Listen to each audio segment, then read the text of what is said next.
नमस्कार, मी Sanket Deshpande. Top news Marathi channel मध्ये आपलं स्वागत.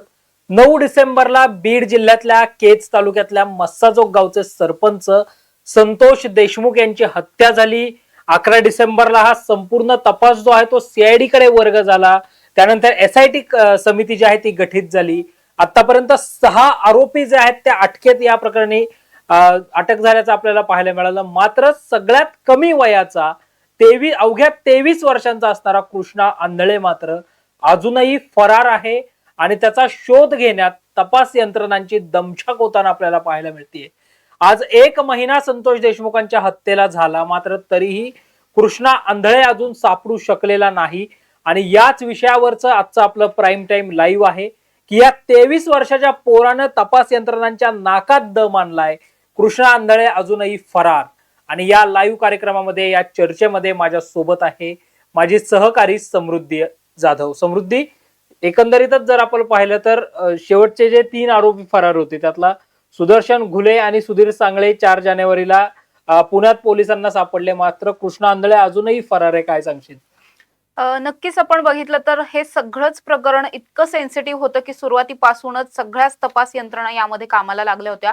सीआयडीची जवळपास 16 पथकं या सगळ्यामध्ये काम करत होती, शोध मोहीम घेत होती. जवळपास 150 पेक्षा जास्त पोलीस कर्मचारी या संपूर्ण प्रकरणाचा तपास करत होते, फरार आरोपींना शोधत होते. जर आपण पाहिलं संकेत तर हे जे 3 आरोपी होते हे सगळ्यात उशिरापर्यंत सापडलेले नव्हते. अर्थात त्यानंतर त्यांना अगदी 2-3 दिवस आधीच फरार घोषित करण्यात आलं, त्यांच्यावरती बक्षीस सुद्धा ठेवलं. आणि या सगळ्यानंतर 2च दिवसांमध्ये या प्रकरणातला मुख्य आरोपी असलेला सुदर्शन घुले आणि त्याच्याबरोबर सुधीर सांगळे हे दोघे सुद्धा अटक झाले. या दोघांना सुद्धा पुण्यातूनच ताब्यात घेण्यात आलं होतं आणि त्यानंतर त्यांच्याबरोबर कृष्णा आंधळे सुद्धा असेल असं सगळ्यांना वाटत होतं, मात्र कृष्णा आंधळे त्यांच्याबरोबर नव्हता. तेव्हापासून कृष्णा आंधळेचा जो शोध सुरू आहे तो अजूनपर्यंत चालू आहे. आज या संपूर्ण घटनेला 1 महिना आणि 1 दिवस अर्थात 31-32 दिवसांचा संपूर्ण कालावधी उलटलेला आहे. आणि इतका मोठा कालावधी उलटून सुद्धा या प्रकरणातला सगळ्यात लहान वयाचा असलेला आरोपी, ज्याच्यावरती तुलनेने बाकीच्या आरोपींपेक्षा कमी केसेस दाखल आहेत, गुन्हेगारीत तो स्वतः कमी राहिलेला आहे किंवा त्याला या सगळ्या गोष्टींचा अनुभव तसा कमी आहे आणि तरी सुद्धा तो अजून सुद्धा या प्रकरणामध्ये फरार आहे. हे खरंच पोलिसांचं अपयश आहे का, हा खूप मोठा प्रश्न निर्माण झालेला आहे. कारण आपण बघतोय की 150 पेक्षा जास्त पोलीस जर तैनात असतील तर या प्रकरणातला हा सगळ्यात लहान वयाचा आरोपी अजूनही अटकेत कसा येत नाही, हा खूप मोठा प्रश्न आहे. अर्थात तो देशाबाहेर गेलेला नसणार, कारण देशाबाहेर जाण्यासाठी इतकी सगळी सिक्युरिटी यंत्रणा असते आणि त्याच्यातून पास होऊन पुढे जावं लागतं. जर आपण या सगळ्यांचं जर बॅकग्राऊंड पाहिलं तर हे तिघही जण गुजरातला गेले होते. तिथल्या गिरनार मंदिरामध्ये जवळपास 15 दिवस या तिघांनी मुक्काम केला होता. त्यावेळी कृष्णा आंधळे सुद्धा या दोघांच्या बरोबरच होता आणि तिथून त्या सगळ्यांचे पैसे संपल्याच्या नंतर 15 दिवसांनंतर कृष्णाला महाराष्ट्रात पुन्हा पाठवण्यात आलं होतं पैसे घेण्यासाठी. मात्र पैसे घेण्यासाठी आलेला कृष्णा हा पुन्हा या दोघांना भेटलाच नाही. या तिघांची आपण पाहिलं तर हे तिघही वेगळे झाले, त्यातले 2 अटकेत आहेत आणि 1 अजूनही सापडत नाही. हे तसं पाहायला गेलं, विचार करायला गेल्या सर्वसामान्य माणसासाठी हे खूप जास्त क्रिटिकल आहे विचार करणं ही, की असं कसं शक्य आहे. इतक्या तपास यंत्रणा, एसआयटी, पोलीस, सीआयडी या सगळ्यांना मिळून सुद्धा 1 आरोपी सापडता येत नाहीये, शोधता येत नाहीये.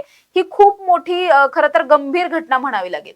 निश्चितच समृद्धी, या सगळ्या प्रकरणामध्ये सीआयडी तर त्यांचं काम करतेच, मात्र डॉक्टर बसवराज तेलींच्या नेतृत्वाखाली एसआयटी देखील गठीत करण्यात आलेली आहे. आणि एसआयटी देखील त्यांच्या परीने, एसआयटी अर्थात ती स्पेशल इन्व्हेस्टिगेशन टीम खास या केससाठी नेमलेली आहे. मात्र एसआयटीलाही कृष्णा आंधळे सापडत नाहीये. म्हणजे हे तपास यंत्रणांचं कुठेतरी अपयश आहे असं म्हणता येईल.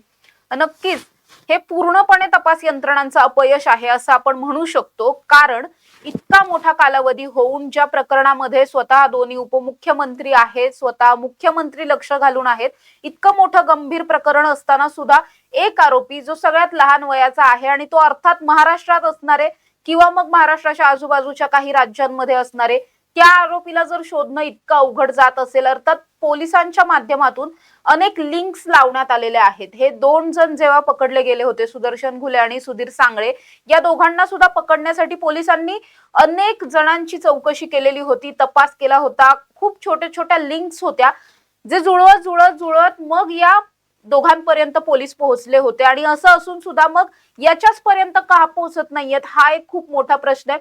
दुसरं एक असंही मला थोडंसं लक्षात आणून द्यावं असं वाटतं की अंजली दमानिया या काही दिवसांपूर्वी म्हणाल्या होत्या की हे तीनही आरोपी जेव्हा हे दोघं सापडलेले नव्हते तोपर्यंत त्यांचं असं म्हणणं होतं की या तिघांचे खून झालेत असा एक मेसेज त्यांच्यापर्यंत आलेला होता. अर्थात त्यानंतर त्यामध्ये तसं काही तथ्य आढळलेलं नाहीये. बाकीचे 2 आरोपी अटकेत आहेत. त्यांना शोधण्यामध्ये पोलिसांना यश आलं, मात्र कृष्णा अंधळे अजूनही सापडल्या नाहीये. या सगळ्या प्रकरणात संकेत कदाचित असं काही घडलेलं असू शकतं का, असं तुला वाटतं का? मी आज तुलाच प्रश्न विचारू इच्छिते हा. निश्चितच समृद्धी, एक तर्क जो आहे तो असा लावला जातो की हे 2 आरोपी ज्याप्रमाणे पुण्यात होते त्याप्रमाणे कृष्णा आंधळे देखील पुण्यातच असावा, मात्र तसा कोणता ठोस पुरावा, ठोस एव्हिडन्स अजूनपर्यंत मिळालेला नाही. आणि अंजली दमानियांचा तू उल्लेख केलास. अंजली दमानियांनी सांगितलं होतं की बसवराज कल्याणमध्ये जे 3 जणांचे मृतदेह मिळाले ते याच प्रकरणाशी निगडीत आहेत, मात्र हे दोघं तर सीआयडीच्या अटकेत आहेत. त्यामुळे कृष्णा आंधळे कुठे आहे हा एक सवाल जो आहे तो तपास यंत्रणांसमोरचं मोठं गूढच कृष्णा आंधळेला शोधणं हे बनल्याचं पाहायला मिळतंय. मात्र समृद्धी, एका बाजूला राज्याचे मुख्यमंत्री आणि ज्यांच्याकडे गृह विभाग आहे ते देवेंद्र फडणवीस वारंवार म्हणतायत की या प्रकरणातल्या एकालाही आम्ही सोडणार नाही. तब्बल 150हून अधिक पोलीस असतील, सीआयडीचं पथक असेल, हे तैनात करण्यात आलेलं आहे. ज्युडिशरी एन्क्वायरी देखील आम्ही या सगळ्यावर बसवू असं राज्याचे मुख्यमंत्री, गृहमंत्री, दोन्ही उपमुख्यमंत्री सांगताना पाहायला मिळतात. अगदी गृहराज्यमंत्री योगेश कदमांचं सुद्धा तसं स्टेटमेंट होतं की या महाराष्ट्रात कुठलीच आम्ही गुन्हेगारी सहन करणार नाही. संतोष देशमुख प्रकरणामधल्या आरोपींनाही आम्ही कठोरातली कठोर शिक्षा जी आहे ती देऊ. मात्र इतकं सगळं सरकार वारंवार सांगत असताना कृष्णा आंधळेला का शोधू शकत नाहीत, कृष्णा आंधळे का फरार आहे हाच प्रश्न उरतोय. नक्कीच संकेत, जसं तू मगाशी म्हटलास की पुण्यातच कृष्णा आंधळे असू शकतो का, तर याची शक्यता आता म्हणजे अगदीच 50-50 म्हणावी लागेल. कारण बाकीचे 2 मुख्य आरोपी आणि अर्थात वाल्मिक कराड सुद्धा पुण्यातच सापडल्यामुळे, पुण्यातूनच सरेंडर झाल्यामुळे पुण्याकडे तपास यंत्रणांचं लक्ष असणारे हे नक्की. त्यामुळे कृष्णा आंधळे पुण्यातच लपला असेल का, याच्यावरती एक प्रश्नचिन्ह आहे. दुसऱ्या बाजूला आपण असंही म्हणू शकतो की जर या दोघांनी कृष्णा आंधळेला पैसे आणण्यासाठी महाराष्ट्रात पाठवलेलं होतं, तर कुणाकडून तरी जो कोणी व्यक्ती पैसे पुरवणार होता, याच पैसे पुरवलेल्या व्यक्तीकडून पैसे घेऊन कृष्णा आंधळे कुठे गेला का, त्याची लपण्याची जास्त वेळासाठी, जास्त काळासाठीची सोय झाली का, हा एक प्रश्न असू शकतो.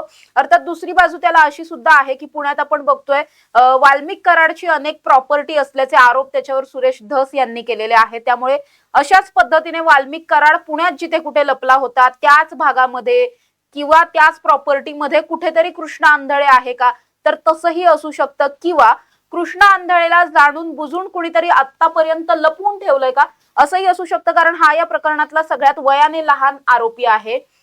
तसं पाहायला गेलंच तर त्याचा गुन्हेगारी क्षेत्रातला जो काही अनुभव आहे तोही तसा कमी आहे, त्याच्यावर केसेस सुद्धा कमी आहेत. त्यामुळे कदाचित बाकीचे हे जे मोठे, यामधले मोठे चेहरे आपण ज्यांना म्हणू शकतो, असे सगळे आरोपी आहेत. या आरोपींबद्दलच्या काही मे बी अशा काही गोष्टी असू शकतात ज्या त्याच्याकडे असतील, ज्या त्याला माहिती असतील, आणि कदाचित कृष्णाने तोंड उघडलं किंवा तो सापडला तर आणखी बरेच जण गोत्यात येण्याची शक्यता असू शकते. त्यामुळे जर कृष्णाला कुणीतरी लपवून ठेवलंय का, अशी सुद्धा एक कुठेतरी चर्चा दबक्या आवाजात चालू असलेली सध्या पाहायला मिळते. निश्चितच समृद्धी, आता कृष्णा आंधळे कधी पोलिसांना सापडतो आणि तो सापडल्यानंतर या प्रकरणाशी निगडीत आणखी कोणते मोठे खुलासे होतात हे अर्थातच पाहणं महत्वाचं आहे. आणि या संपूर्ण प्रकरणाचे अपडेट्स आम्ही अगदी वेळोवेळी तुमच्यापर्यंत टॉप न्यूज मराठीच्या माध्यमातून घेऊन येणार आहोत. तोवर पाहत रहा टॉप न्यूज मराठी, आपला महाराष्ट्र आपली बातमी.